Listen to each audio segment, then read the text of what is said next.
in Islam, there's this notion of God forgiving you for your sins, but he can't forgive you for your crimes committed against other people. You have to ask that for yourself.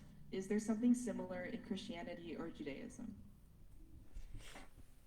Yeah, as I tried to make clear earlier with Yom Kippur, it is exactly that repentance before God, before you can seek repentance from God, it needs to be sought from the people you have wronged, and it needs to be specific and direct. So the Yom Kippur process and the 10 days between Rosh Hashanah and Yom Kippur is really spent on solidifying those relationships, of doing a heshbon nefesh, of doing an accounting of the soul, and finding that repentance before you approach God on Yom Kippur and have the chutzpah to even ask anything. In Christianity, um, so in Christianity, Christ has taken on in the second letter of Paul to the Corinthians, it says, "For he made him who had no sin to be sin, so that in him we might become the righteousness of God." And so the idea there being that on the cross, Christ became all the sin of the world, the sin we committed against God, the sins that everyone has committed against each other, and nailed it to the cross and killed it. And so while you aren't required to seek forgiveness for other people for salvation, it certainly is still something that God would want you to do. We see in the book of James where it says, "Therefore confess your sins to one another and pray for each other so that you might be healed." And so we have there, and that's not just to God, that is to each other. And so we are definitely commanded in Christianity to bring our sins and our offenses to the people that they have been committed against.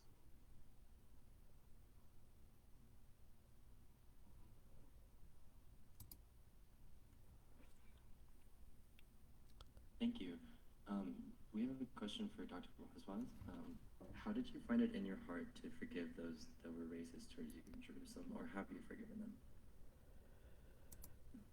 Well, since the occupation is still there, and it's actually taking a large toll on many others still out there, to actually speak about forgiveness is only going to be a subject to talk about when the occupier ends the occupation. So you can't talk about forgiveness when oppression is still taking place. You have to take the necessary measurements to stop oppression. Because if you're talking about forgiveness while oppression is taking place, not just on you, but the millions out there, the millions in Gaza, the millions out there that are still not having the right to go back and live in Palestine, and the millions out there that are still facing the apartheid wall and still facing occupation or even racism in water resources, in food resources, the right to move around, the right to get a job, the right to even own land, the right to even own their homes when they're still expelled. To actually speak about forgiveness is nothing but giving in to oppression. And that's what Islam is telling you not to do. Islam is telling you to fight oppression and not to let oppression continue. Because to give in and right now speak about forgiveness is to allow oppression continue. You understand what I'm saying? You're supposed to not allow oppression to continue. You're supposed to bring oppression to a stop, because when oppression does not stop, it will continue to expand and hurt many others.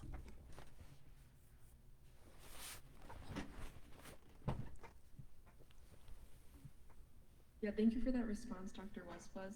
I guess this is a question for me, but I was just wondering, do you think there's a difference there between like forgiveness on a corporate scale and forgiveness at an individual level? Like, do you feel as if it would be okay to forgive someone individually that has done a racist action towards you, even if on like an institutional level the problem isn't solved? So, like I said, on a personal level, for me to heal, that's a different story. For you to heal on a personal level, we in Arabic we have a saying that says, if it doesn't break you, it'll get you stronger. There are ways where it gets you stronger, even when you weren't able to necessarily forgive. When you see that oppression still continues, it just gets you stronger. If you're talking about healing in that sense, well, definitely it got me stronger to actually speak about it in this clear and very open language. Where before it was not something that we were talking about. Right now, you could see that the pressure to even talk about it, even in Congress, whether it's with Rashida Tlaib or with Umar, what's her name, Ilhan Umar.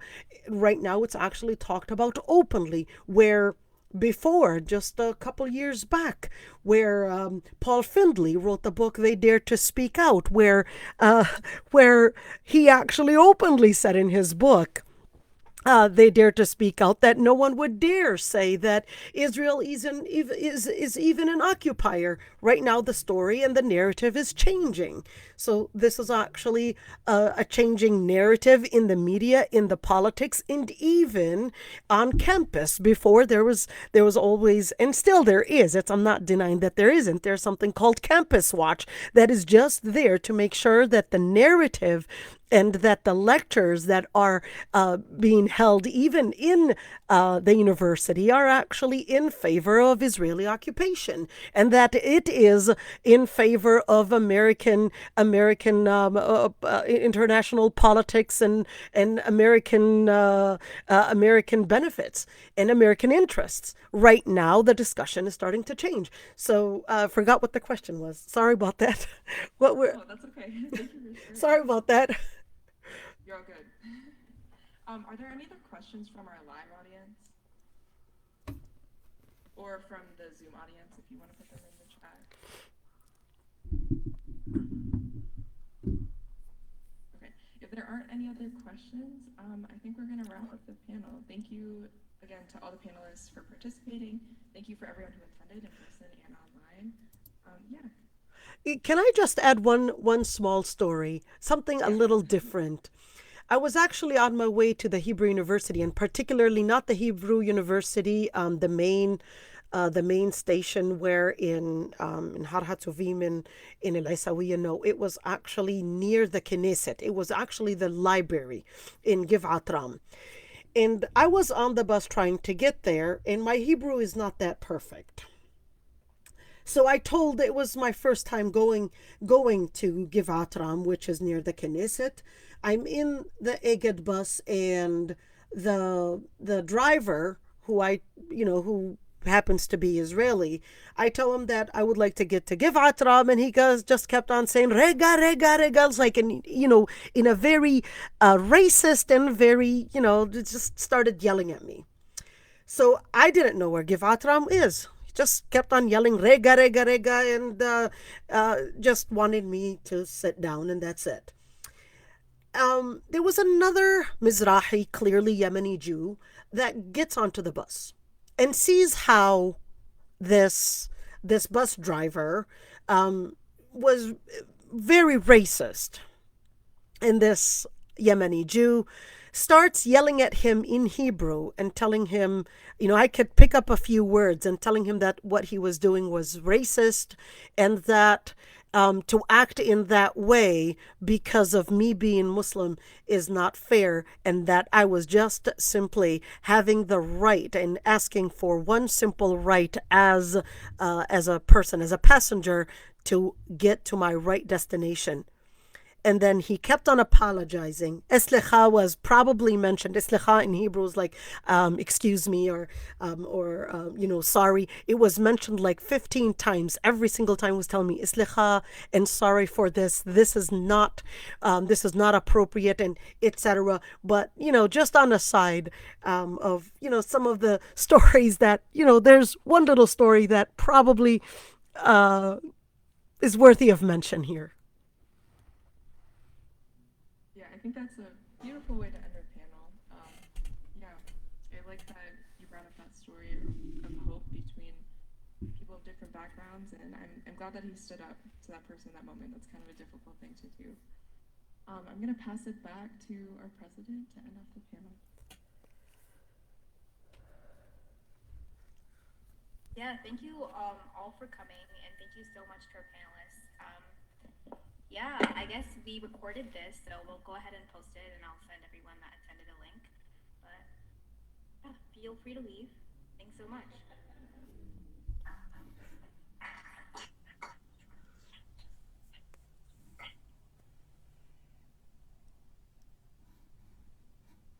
Recording stopped.